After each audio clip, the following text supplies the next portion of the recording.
Bloodstained Ritual of the Night is a game that I have really struggled to get a pulse on. I've had it for longer than I've had this channel. I bought it really early into my Metroidvania adventure, and I don't know, guys.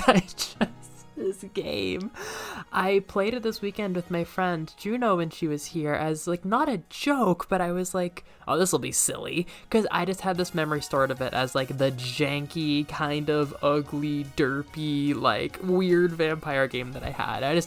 I've been stuck in the laggiest places shown on screen now in the Switch version, which is just a nightmare. Like, I'm not a big performance person, but it's just like, if you're not falling through the gears, things are stuttering, worlds are loading, it is messy. It is so messy. And I've just been like, what is the point? I've not understood it. We sat down to play the versus modes like 3 times, and each time I started to get the point more. I was like, Castlevania gameplay is so fun that I don't give a shit if it is served messy style. I don't give a shit if it looks bad and ugly, in my opinion. I'm sorry, like, MMO people. I'm sorry. I'm sorry if you love this visual style, but I just don't think, I don't think this is it. Like, there is some cool stuff here. But when you mix it with the cheapness, I just can't. And now that I've offended everybody, I have to say I love this game now. Everything I just listed is a boon. I haven't found something so bad it's good since I was like a kid, and I'm not saying that that's the case here, because I think that would be very insulting to the be very concerning considering the sheer amount of work and effort that such talented people as Coach Igarashi, and I'm pretty fucking sure we have the GOAT from Symphony of the Night, Michiru Yamane on the soundtrack. So it is a seriously high pedigree game that had so much money, and they have been dumping money and time into this thing for years. And I have been cringing, so I'm like, this game isn't that good. Like, why are we investing so much? I get it now. It's... I couldn't make this video if I wasn't super punchy. And no, I don't have a larger context to place it in. No, I don't have a script. I worked so hard on making the Animal Well video, this beautiful thing, and then y'all didn't give it any love, so it's like, okay, I'm just gonna make a shit video now. But that is the perfect way to go here, because I have just been laughing my ass off about this game for the last hour and a half. I couldn't have asked for better footage.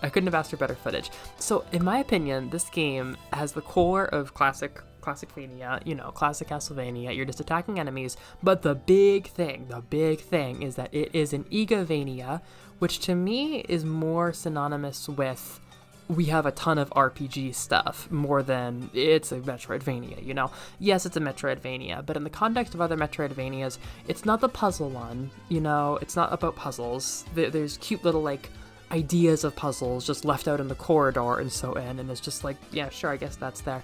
It's the walk around and kill things game. And I've said this many times, I kind of thought it was just so silly to, like, why would you half make an RPG? What's so good about action RPGs? No, that's the best part of this, is that you're doing such silly, simple gameplay, but it's satisfying, and it's slow, and it matches just perfectly with the fact that you're getting an EXP drip feed, and you have all these options in your menu to choose from for every combat. I actually love when RPG stuff, even like pausing the menu in Tears of the Kingdom to change your arrowhead every minute, I actually don't mind when you pause the gameplay to change your options and add that sort of faux turn-based feel. I think that's fun, and it is, oh my god, it is such a groove going through these games. These are games that I would call Yohane likes, because they followed the influence of Symphony of the Night to the logical conclusion of making Yohane the Parhelion blaze in the deep blue. And I have been laughing my ass off about comparing Yohane and Bloodstained. Obviously, there's a million games in this style. There's a lot of them, even other Igavanias I haven't played yet. But for me, it's been Soten, Aria, what the hell is that janky little game over there, and then Yohane. Those are the ones that I have played. I've not played a lot of Roten. I played like more of it than I should have for the fact that I dropped it, but I just got out here to these laggy areas and I'm like, this is getting stupid. In this footage you can see me just backtracking for the 3rd time in the damn tower, and I don't know where I'm going, but the difference is now I'm having a ton of fun. because when we first streamed the Yohane Vania, I was talking about how it was so fun, especially the first time, and I've replayed it now. Emphasis is on first time. There is a deep crafting system where every encounter gets you drops. Not EXP, but you get drops. So you're getting this constant feed of new equipment, new weapons, and that kind of thing. I think that Yohane has a perfectly solid RPG system. I think it's really, really fun. It is especially fun the first time. The second time, I was like, okay, this shop is really limited. Like, you know, these equipments do the bare minimum, like elemental stuff, some min-maxing of your stats. Like, you know, it's neat, it's fun, it's exciting. It's exciting the first time because you're getting a constant dopamine drip. I think that it is a nice, inobtrusive RPG system because you're not often stopping to do RPG things. You're mostly just swapping between your non-upgradable summon attacks and occasionally thinking like, I want the heavy crossbow, I want the fast sword. Like it's very light compared to Symphony of the Night, where you have all these weapons to change and all of these sub weapons to change and all this equipment and all these weird party trick popper one use things, and then you've got the spirit soul system in Aria and Roten. And yeah, when you have like 3 spirits to manage in Aria, you're pausing the game a lot. Yohane doesn't have that. I think it's reductive to just call it the beginner-friendly one. I think it is the most inobtrusive. It is the most streamlined. Roten is a fucking insane game.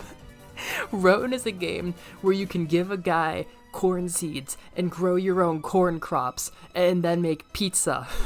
Like, what's pizza made of? You can plant cheese seeds and grow cheese, and then you have cheese later on.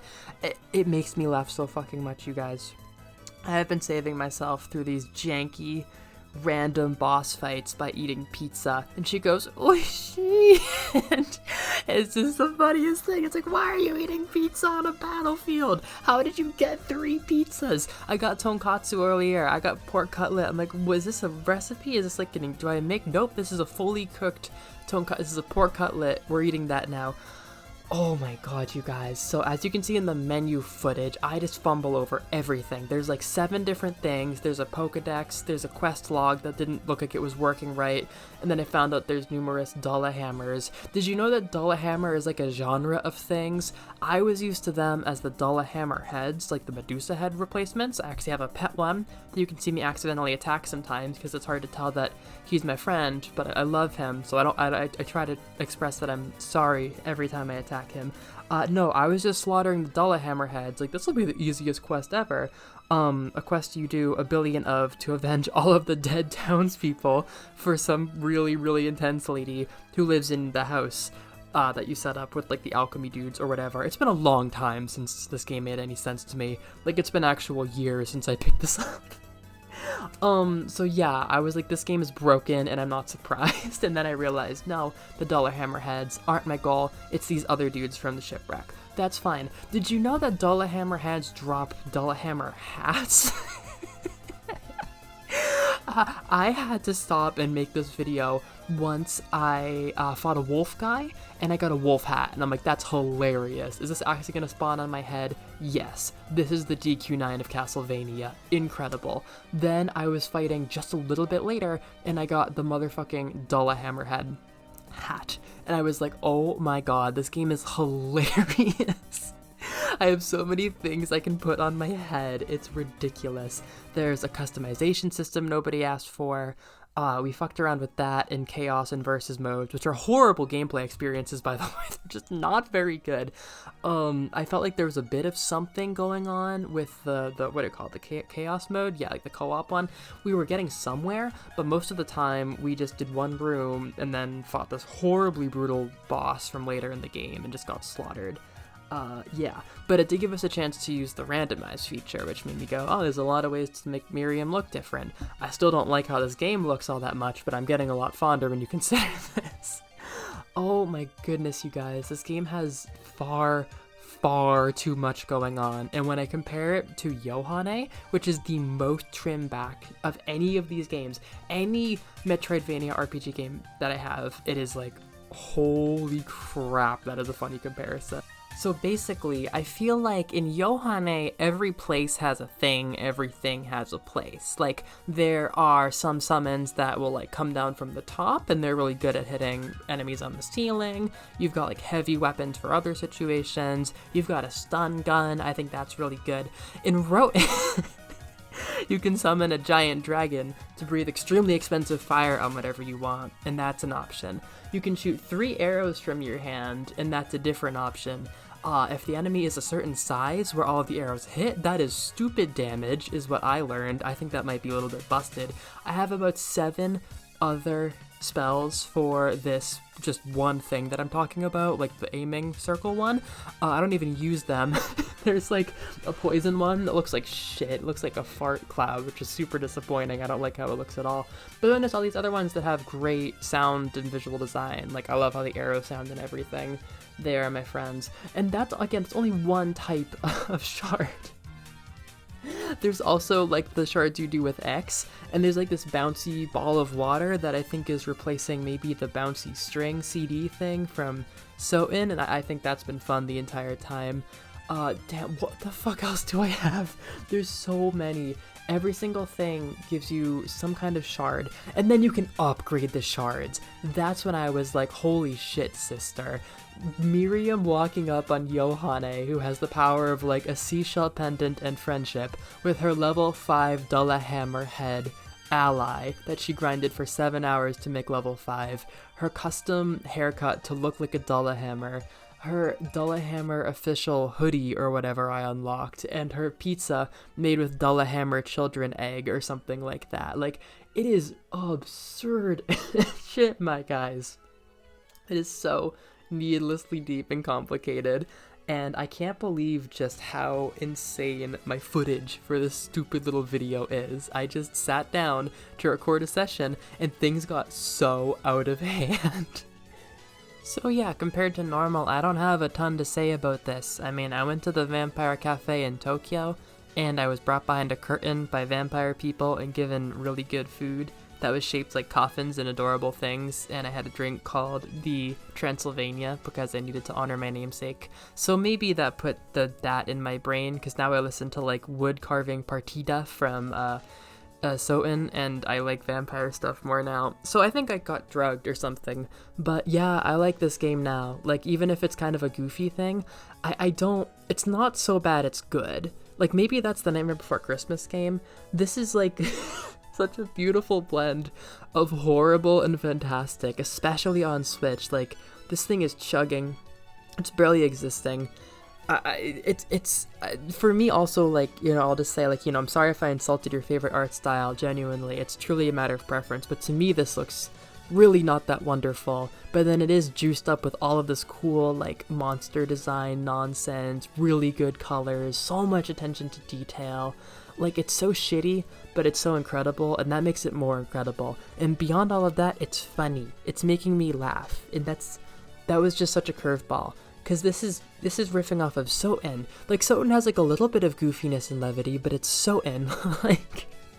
like Castlevania, I think, always has a little bit of goofiness and levity, but like this is so much further, and I love it for that. I don't even fucking know what happened during my footage. There was a train. I had to go with Songetsu. I think I missed something in the dialogue, and all of a sudden there's a train. I died shoving pizzas into my mouth, trying to kill a train demon. Like, it's reductive to call it a trip, but it's a trip. I think it's a great game, and it's not an acquired taste, but it will find you. One day, out of the blue, it will find you. Oh my god, I'm going to be comparing it to Yohane the Parhelion Blaze in the Deep Blue for the rest of my life. See you guys later.